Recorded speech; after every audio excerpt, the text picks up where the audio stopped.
Hey guys, so in today's video, I'm going to be showcasing pretty much all of the new patch rework units for the Shadow Monarch, Dancer, and Igris. I do not have Ant King evolved yet, so I can't show him. I can show the other three. So if you guys do enjoy this video, don't forget to leave a like and subscribe. I am trying to hit 5,000 subs by the end of the year.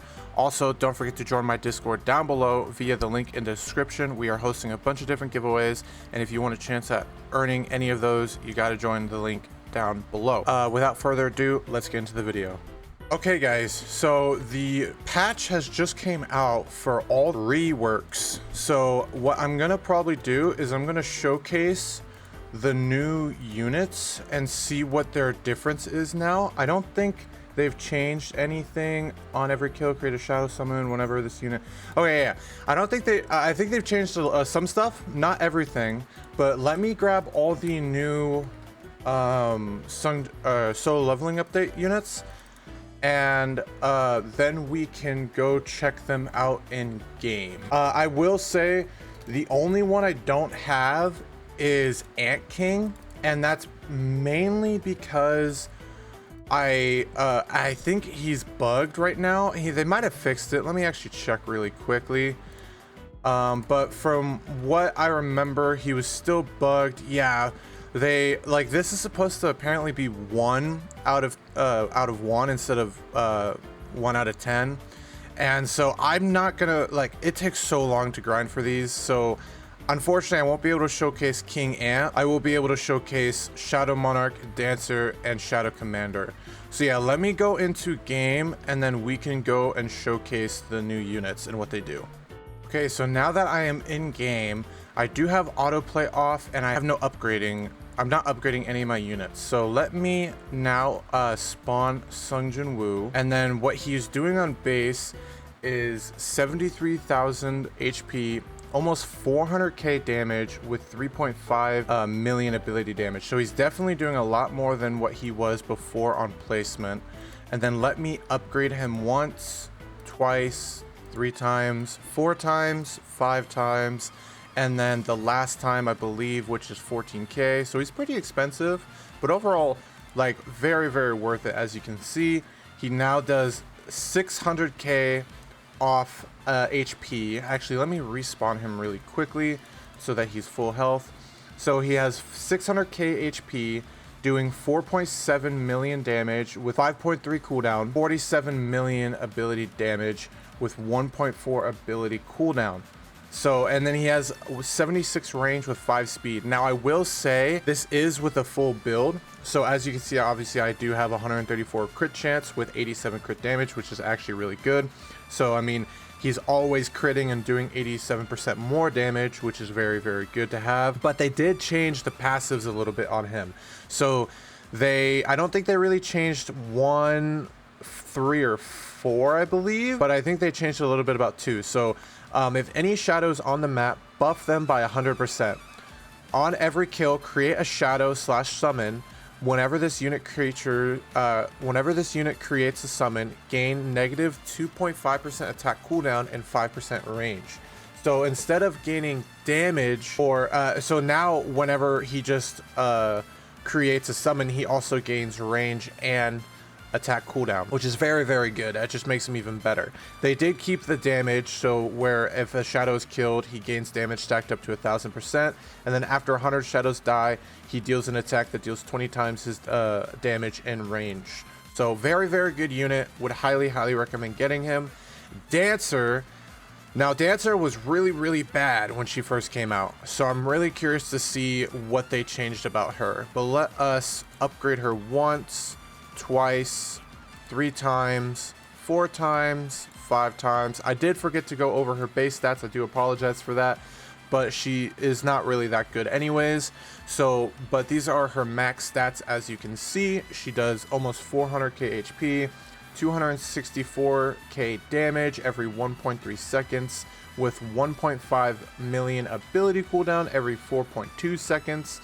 Looks like she might have a ability cooldown passive because that just went down to 4.1. This is without gear, as I don't really use her, so this is without gear. You could probably get her even lower, so she might actually be really, really good. I don't know though, especially after her buff. So, but yeah, let's look at her passive. So now, I don't remember what she was doing before, but what she's doing now is if the unit's attack doesn't trigger a crit, decreases SPA by 1%, capped out to 10%.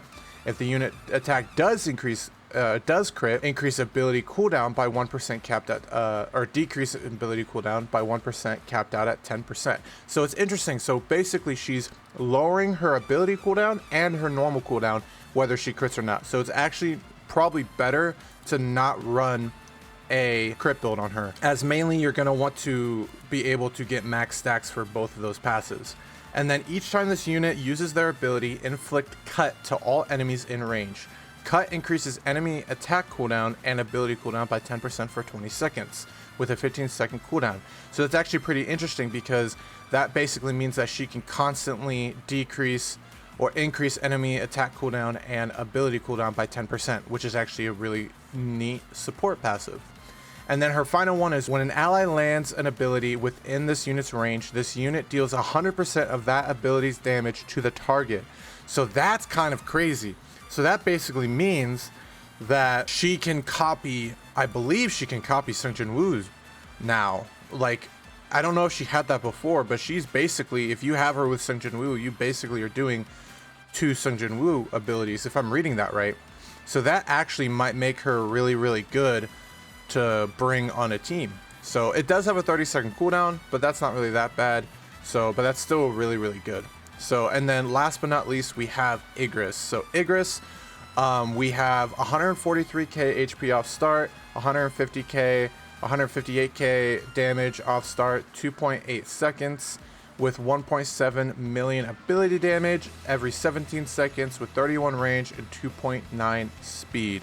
So let us upgrade him once, twice, 3 times, 4 times, 5 times, and then that's his max. And then let us look at his stats again. He is now doing 422,000 HP with 840k damage, 840k damage every 2.3 seconds with 9.2 million ability damage with every 17 seconds. So with 41 range and 5.7 speed. So in his new passives, I don't know if these are new exactly. I think this one is new because I think before it was buffing his speed and health, which wasn't really that good of a passive, but this one is new. On a successful ability hit, unit follows up with a strike dealing 50% of current ability damage, stuns the enemy for 3 seconds and makes them take 10% damage from all sources for 10 seconds, which is actually pretty good. So now you could use this, I'm guessing, as a replacement for Primal Fusion. So that's actually a pretty good unit to get if you don't have Primal Fusion. And then for every 25% of the HP loss, gain 10% damage, caps out at 50%, which resets on death. When triggered, unit is guaranteed to activate Demon King's Longsword, which is his first ability, regardless of the passive's cooldown. So that's even better. So the closer he gets to death, the more often he can pop his one passive. So that's actually a really, really good synergy passive. And his last passive is when receiving a fatal hit, the unit gains an invincibility barrier that negates all damage for 5 seconds. When this barrier is applied, he deals 300% ability damage to all enemies and regenerates 25% of max HP. So that's actually, he's a very, very good like meat shield unit, and it seems like he would pair up really well with Sung Jin Woo or any of the solo leveling units, or even outside of that. So very, very interesting buffs. I like I said, I do not have Ant King, unfortunately, so I do apologize. I really was just too lazy to farm for the 10 hive materials. But besides that, that is probably where I'm going to end off the video. I do hope you guys enjoyed this little video. Let me know what you guys think about all the buffs to the solo leveling units down in the comments below. Let me know if you guys think that they were much needed. Let me know if you think they made them worse, better, or whatnot. So But I'm gonna end off the video here. If you guys can, don't forget to leave a like and subscribe. I am trying to hit 5,000 subs by the end of the year.